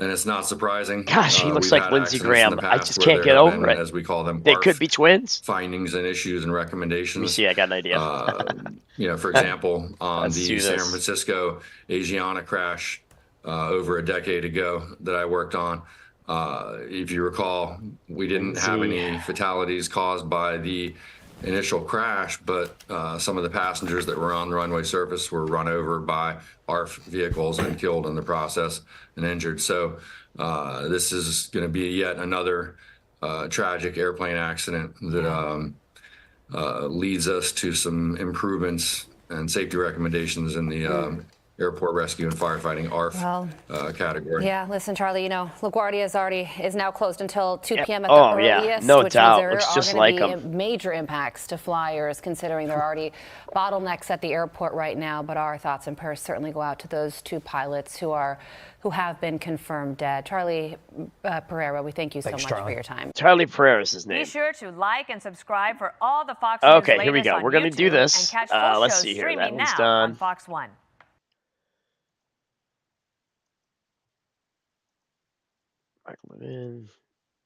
Now, here's a little change up in things. Okay, this is 13 minutes long, but it's titled, "This is Not Jim Crow 2.0.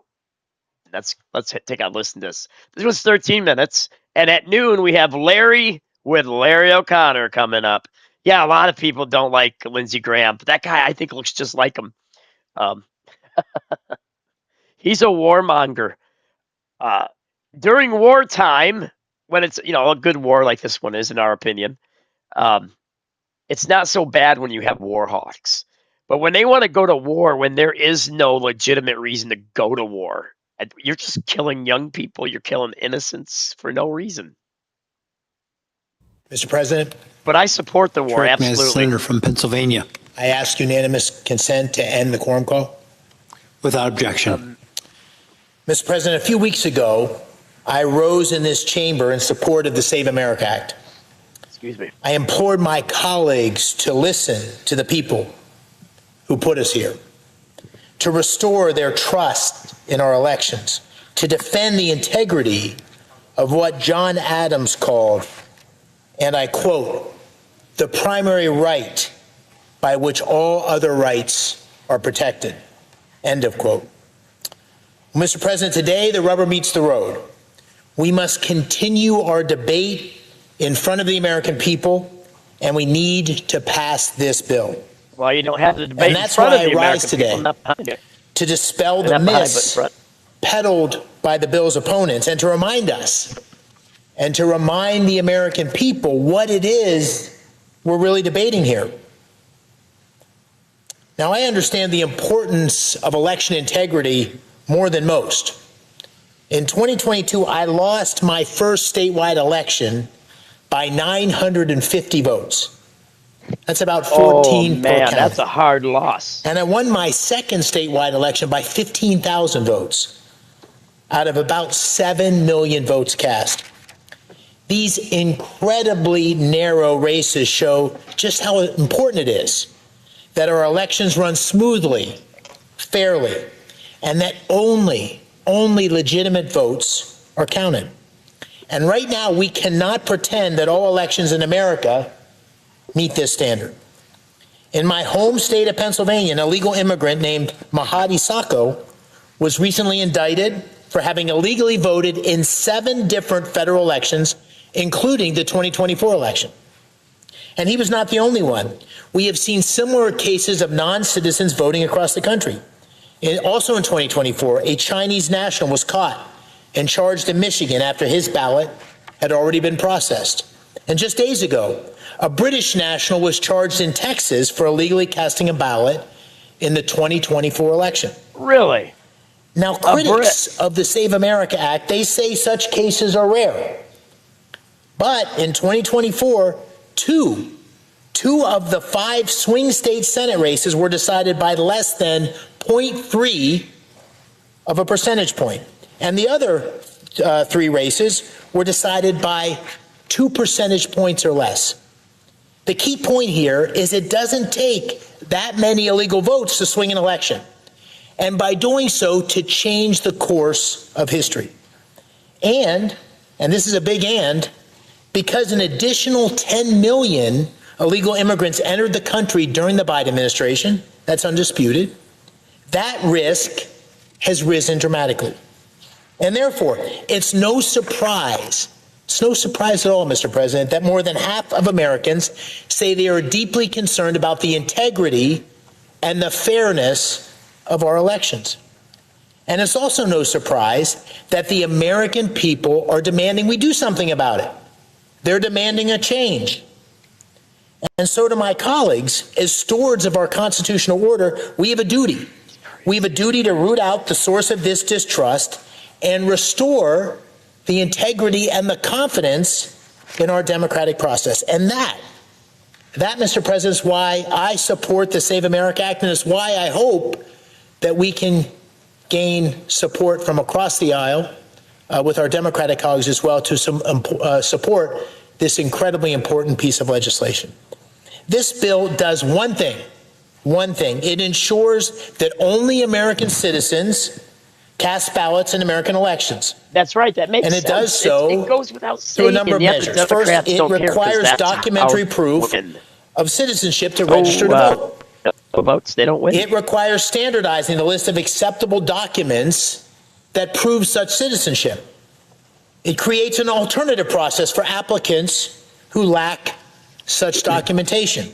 It requires photo ID when casting a ballot, and it mandates ongoing vote roll maintenance to remove non-citizens, allowing states to use federal databases for verification, and it strengthens enforcement and penalties against officials who knowingly register non-citizens.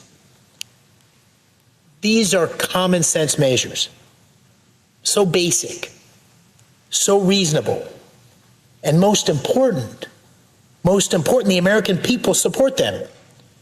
Voter ID is an 80-20 issue. Not that many 80-20 issues. This is an 80-20 issue. The Pew Research Center found that 95% of Republicans and 71% of Democrats support it. Meanwhile, only 22% of Americans oppose requiring proof of citizenship to register for federal elections. And that conclusion was from a recent Washington Post ABC News Ipsos poll just last month. The American people have spoken. Bottom line, the American people understand the problem, and they support the solution of the Save America Act. Now, since I last rose in support of the Save America Act, President Trump has proposed 3 additional measures. These include limiting of mail-in ballots to those who are sick, disabled, serving in the military, traveling, or otherwise experiencing hardship, keeping men out of women's sports, and protecting children from transgender mutilization surgeries. Those things have to stay in. I support each of these efforts, and I support Senator Schmitt's amendment incorporating them. Yesterday, I also voted for the Tuberville-Blackburn amendment, which would have further protected women's sports. But again, the Democrats blocked this common sense effort. These additions make a strong bill stronger. But the overall purpose, and the reason I first rose in support of this legislation is restoring the people's faith in our elections. That is what the Save America Act does. That's what it's all about. And that is why I support it.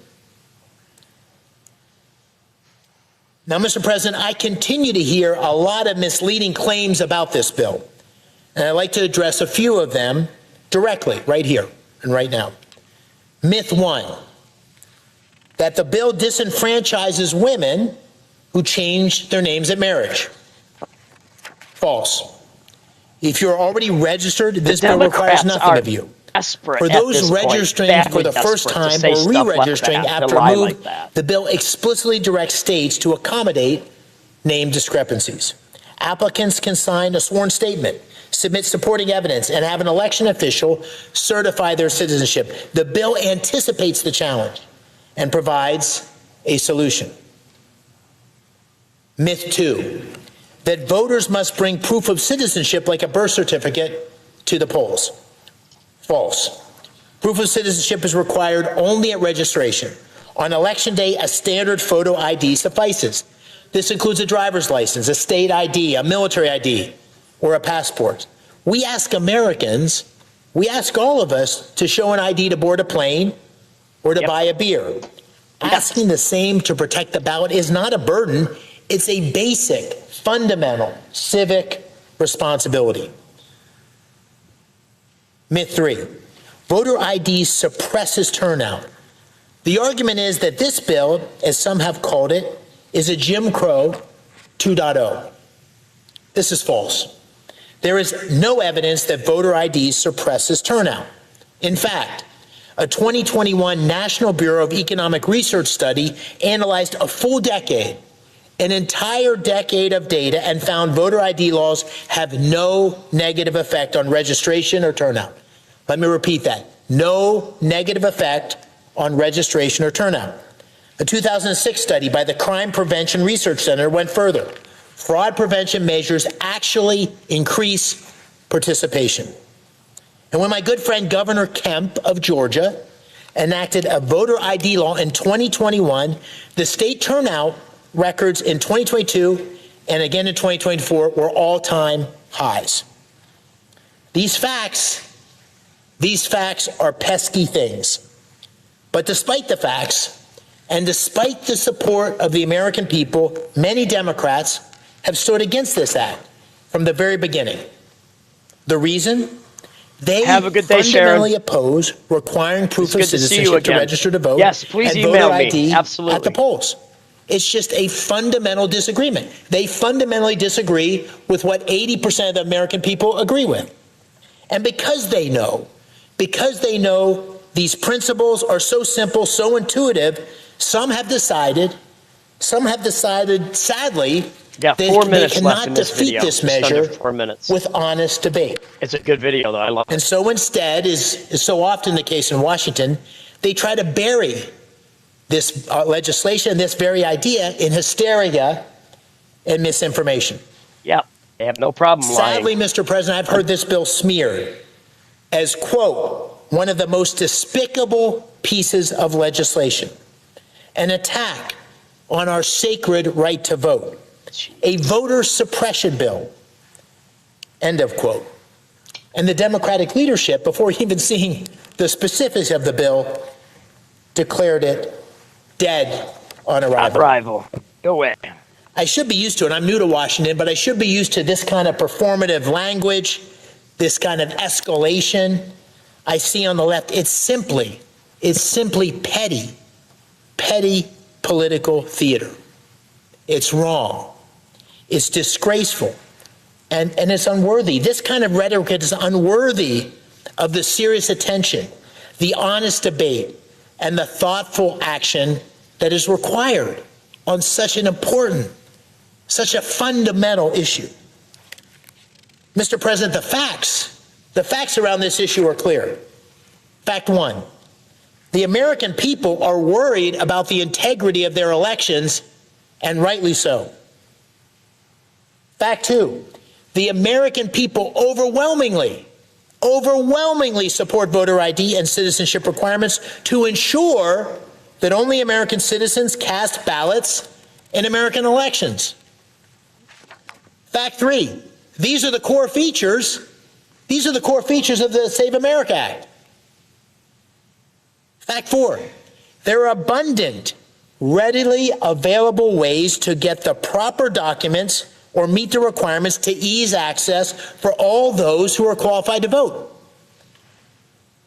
The bill expects that. It protects that.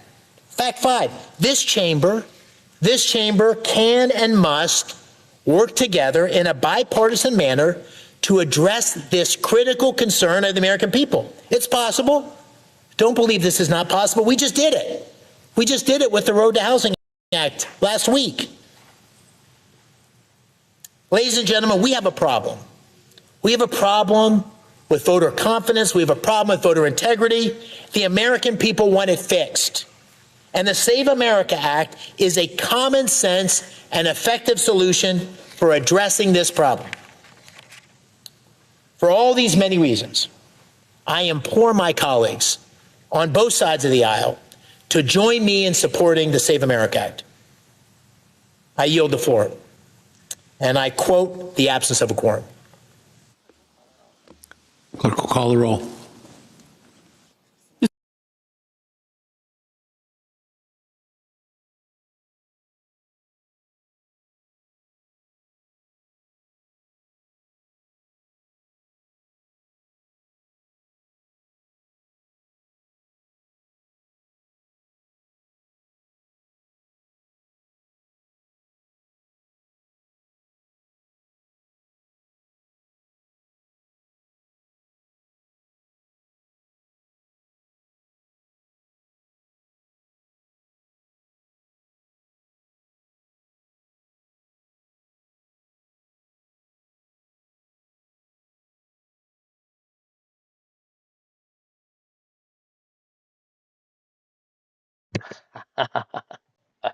Yeah, Mike.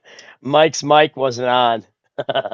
Okay, now Mike's mic is on. It takes about, remember, there's about a 30-second to 60-second delay. Let me know when you can hear me again. Can you hear me now? Can you hear me now? Can you hear me now? Those were good commercials back in the day. They cracked me up. So anyway, after this next video, we're going to take a break. And the next time you'll see me is between 1:30 and 2:30. So Larry with Larry O'Connor is up in 30 minutes. I'll be there watching that as I'm getting my message together. Yeah, Angela? Remember, guys, so like if I notice I'll hit my mic or something and I'll start talking, you won't know for about 60 seconds. So you'll be seeing me still muted for about 60 seconds, even though I've been talking okay. Unless you had a question, Angela. I see all the exclamation points. Yeah, I'm good. Yeah. Like I said, there's about a 60-second delay, so you got to be a little patient. Just wait for me about 60 seconds or so. If I hit my mic like that, or I do this, like if you're watching, you'll be able to see. Anyway, this video, Angela, then we're going to take a break. Guys, don't forget Larry with Larry O'Connor at noon. I will be there, and you should be too, because cool people hang out with Larry. If you want to be cool, go to Larry. Subscribe to this channel. Please become a subscriber. Smash that thumbs up button. And if you feel led, donate to the channel. Okay, so we have, oh, it's right here. Here, Minnesota fraud hearing. Angela turned me on to this morning. Here we go, guys. Punch it, Chewy. $1,000 has left the state of Minnesota in suitcases and airplanes, heading to parts that we will learn more about around the globe. But first, I would like to welcome Representative Pam Altendorf, who has joined our committee. Minnesota fraud is awful. Of your service awful. And look forward to your contributions on the committee. Thank you. I bet it's way over 20 billion in fraud just in Minnesota. 2026. Representative Schultz, have you reviewed the minutes? Thank you, Madam Chair. I have reviewed the minutes and I move their adoption. Excellent. Are there any questions or changes to the minutes? Seeing none, all those in favor say aye. Aye. Those opposed, nay. Minutes are adopted. All right. Before we invite our witnesses to the testifying table, I just wanted to give the public a little bit of understanding of why we're having this hearing and why it's a little bit outside of our WWZ in the house. Yeah, we're going to show this video, and then I'll be out of here until 1:30 to 2:30, sometime in that time frame. I get the most questions about. But I'll see you at 9 at Larry O'Connor at noon. In my district and around the state. And people say, we hear all these reports of money leaving the airport. Why doesn't the state stop this? And I think it's really important for the public and us as members to understand the different roles and lanes at the airport, who has jurisdiction over what, and the role between the state Financial Crimes Task Force and the federal government, Department of Treasury.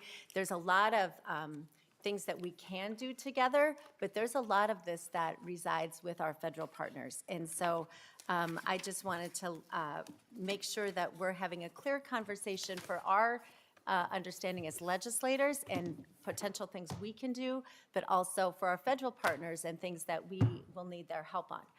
And then just, again, for the general public who is incredibly frustrated about the stories they hear, the reports they hear, and that nothing seems to be getting done. So just as a level set, I want to remind everyone that the story of childcare fraud back from like the 2015, 2018, 2019 period is when we first learned about suitcases of cash leaving the airport. And that was presented by a whistleblower in testimony in the Minnesota Senate, as well as to the Office of Legislative Auditor. And I would say the report from the Legislative Auditor in March and April of 2019 said that it couldn't be substantiated. And so there's the sound. I got the sound. Thought at that time that it maybe had stopped. There had been some child care fraud prosecutions at that time. The estimate at that time publicly was well, after this video, I'm done anyway, so that would be fine. People thought, well, I mean, if they want to go to your channel and listen to you, sure. That was overblown. I can't control that, myself but as a legislator, yeah, as a citizen, because I got to at that time, study, and Larry's really coming thought on, and when the issue faded from the news that it probably hadn't stopped. And I was shocked in January of 2026, just 2 months ago, to see a TSA bulletin saying that no, in fact, it had tripled. So oh wow, this was an hour and some minutes long. Let's watch this one later. $3 million It's an hour and a half. I didn't realize it was that long. Okay, so let's just do another quick one here. Okay, yeah, so if you guys want to go listen to Crazy Joe, that's up to you. I'm going to go and eat. I'm going to start studying, and probably at 1:30 or 2, I will go live, and we're going to bring a message today. I need to get back on a regular schedule. I used to be every day at 2:30, then the war happened. I need to get back to that 2:30 schedule, 1:30 to 2:30 schedule. So, okay, guys, I am out of here for now. I will see you guys around 1:30, but I am going to Larry with Larry O'Connor. Yeah, what's up, Crazy? Yeah, so if you guys want to go over to Crazy Old Soldier, that's cool. But I gotta finish cleaning that stupid stove of mine. I got one of those flat top stoves. I don't regret buying it, but they're a hassle to keep clean. And yeah, so anyway, okay, guys, I'll see you soon. And never forget that I love you and that Jesus Christ is indeed our great God and Savior. See you soon on Larry with Larry O'Connor.